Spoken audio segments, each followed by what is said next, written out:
Cara kamu mencari uang di dalam hidup itu sangat ditentukan oleh apa yang ada di dalam kepala kamu.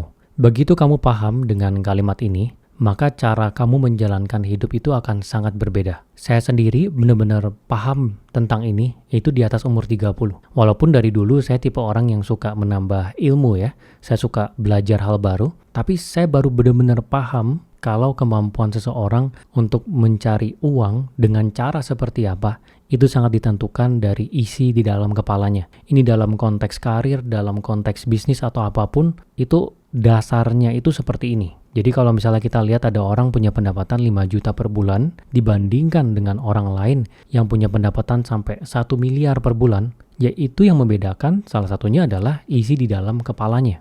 Nah, di sini saya akan coba bedah lebih dalam ya. Saya akan berikan contohnya supaya kamu paham. Jadi rumusnya itu sederhana, isi di dalam kepala itu yang saya maksud itu adalah ilmu, apa yang dipelajari, kemudian dari sisi kemampuan. Ya apa yang dilatih, sampai itu menjadi sesuatu yang bisa dilakukan. Ilmu dan kemampuan ini membuat seseorang punya opsi untuk memilih caranya dia untuk mencari uang. Semakin banyak ilmu dan kemampuan yang ada di dalam kepala, semakin banyak peluang yang kelihatan. Jadi dua orang itu bisa berada di dalam situasi yang sama. Ya situasinya benar-benar sama.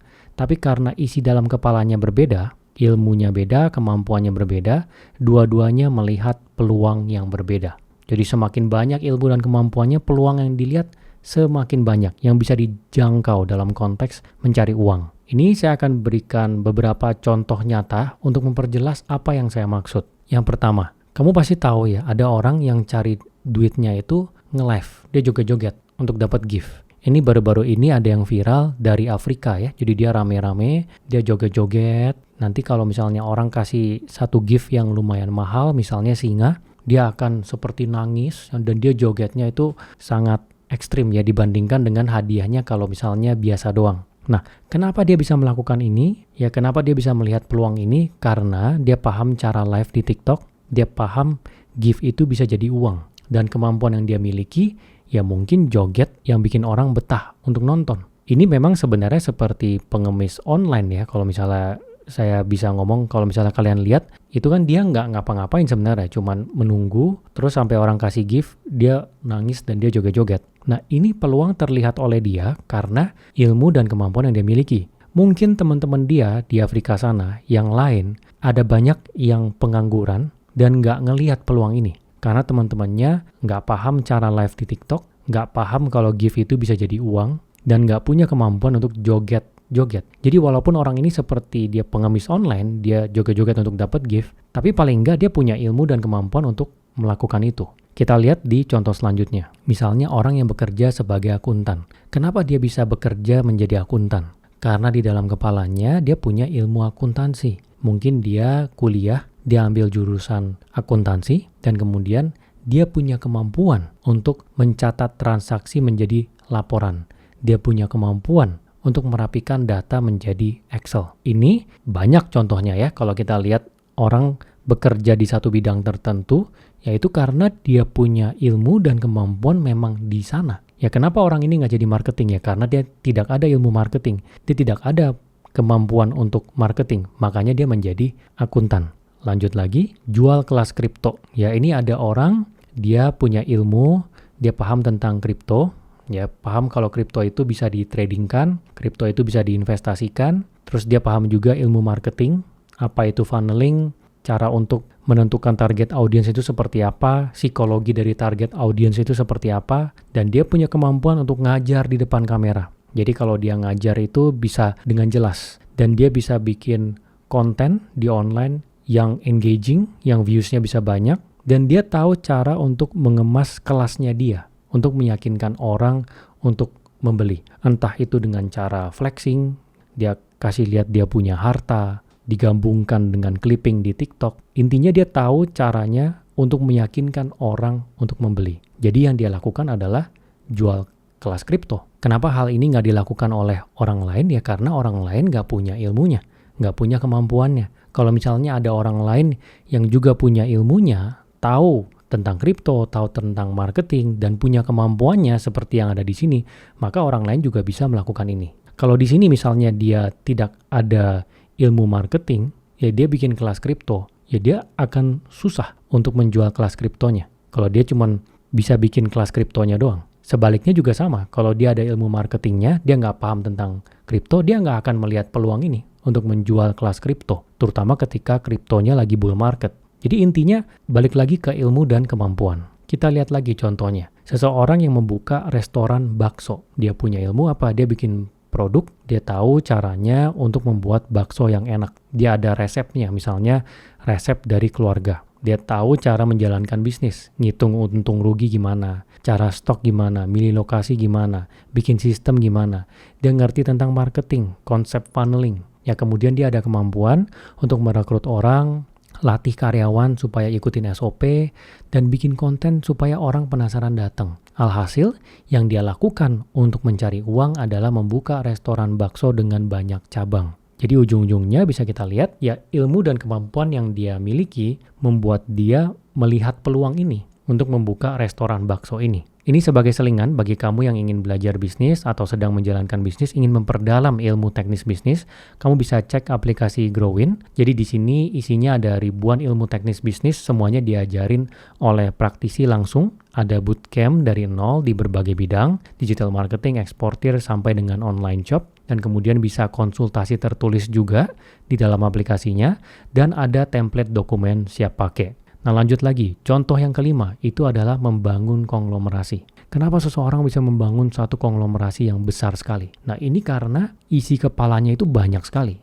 Banyak orang yang menganggap konglomerasi itu dibangun hanya dengan keberuntungan. Ya padahal ada faktor isi dalam kepala. Isi dalam kepala seseorang yang membangun grup yang sangat besar itu sangat banyak. Misalnya dia paham tentang ilmu bisnis dari sales, pajak, legal, supply chain. Apalagi kalau dia memang punya pabrik banyak ya, dia pasti paham sekali. Dan dia paham tentang ilmu korporasi, ya merger, akuisisi, bagaimana membuat holding. Kemudian dia paham tentang ilmu orang. Ya bagaimana caranya untuk mengendalikan orang.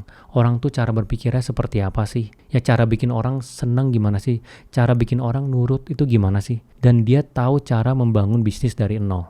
Ya karena mungkin dari bisnis awalnya memang dia yang bangun dari nol sampai besar. Dan dia punya kemampuan, dia bisa memilih CEO yang tepat untuk memimpin. Dia tahu cara untuk mencari dana, entah itu dari investor, untuk ekuitas, entah itu dari bank ya dalam bentuk pinjaman. Dan dia tahu cara alokasi modal yang tepat. Dan dia juga tahu cara untuk deketin orang ya supaya orang itu mau sama dia, bergabung dengan bisnisnya dia. Jadi ilmu dan kemampuannya itu banyak sekali. Kenapa orang yang tadi buka restoran bakso itu tidak bisa bangun sampai konglomerasi? Ya karena ilmunya dia belum cukup, kemampuannya dia belum cukup. Mungkin dia untuk sekedar dia punya restoran bakso, dia pilih CEO untuk mimpin restoran baksonya, itu mungkin dia nggak bisa. Ya padahal itu baru satu kemampuan yang dimiliki oleh si konglomerat ini. Misalnya lagi mencari pendanaan, bikin pitch deck, bikin presentasi, meyakinkan investor untuk investasi di bisnis restoran baksonya. Mungkin yang pebisnis yang tadi itu belum bisa, tapi si konglomerat ini dia bisa gitu. Jadi memang cara mainnya di setiap level itu berbeda-beda. Dan itu balik lagi ke isi dalam kepala. Nah di sini yang ingin saya tekankan adalah semakin tinggi isi dalam kepala kamu, maka makin tinggi cara yang bisa kamu lakukan. Jadi peluang yang terlihat oleh mata kamu di situasi yang mungkin sama dengan orang lain, itu akan jauh lebih luas. Jadi kalau misalnya ada satu konglomerat, kita lempar di satu kota di negara acak yang misalnya di Rusia. Kita cari satu kota acak konglomerat itu kita taruh di sana. Dan satunya lagi tukang joget TikTok yang tadi kita taruh di sana sama si pebisnis yang jualan bakso taruh di sana. Peluang yang mereka lihat itu masing-masing pasti berbeda. Ya karena isi dalam kepala mereka berbeda. Yang joget TikTok tadi mungkin mikir oke, dia akan joget TikTok untuk di Rusia. Ya karena dia punya isi kepala dan kemampuan itu ya di sana. Kemudian yang menjalankan restoran bakso, dia akan mikir oke, dia bikin restoran bakso di Rusia. Tapi yang konglomerat ini mungkin dia akan menganalisa dalam industri-industri yang ada di sana. Dan dia akan coba cari investor di sana untuk terlibat dalam proyek yang dia lakukan. Akan berbeda sekali cara mainnya. Jadi ujung-ujungnya itu balik lagi ke isi di dalam kepala. Nah sekarang gilirannya kamu. Kamu coba refleksikan ke diri kamu. Isi dalam kepala kamu itu seperti apa? Ya, kamu coba luangkan waktu 1 jam, 2 jam, kamu bener-bener nggak megang handphone, bener-bener hanya kamu dan kertas ya, kamu tulis. Kamu sekarang mencari uang itu dengan cara apa? Kalau kamu kerja, kamu tulis kamu kerja sebagai apa? Ya kenapa kamu bisa kerja ini? Kenapa nggak kerja yang gajinya lebih tinggi? Ilmu apa yang kamu miliki? Kemampuan apa yang kamu miliki sekarang? Ya kemudian kamu harus tambah ilmu dan kemampuan apa supaya kamu bisa naik level dari sisi pendapatan yang kamu dapatkan.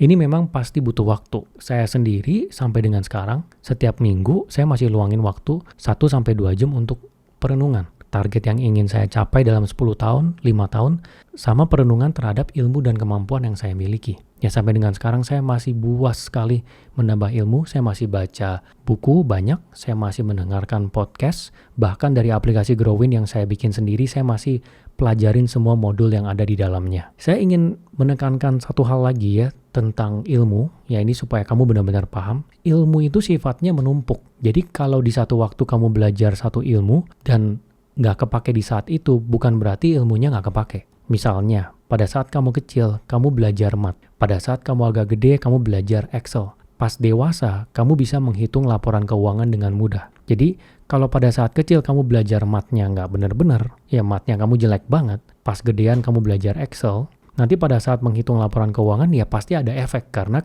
ilmu matematika kamu jelek nih pada saat kecil. Jadi, ilmu itu sifatnya menumpuk.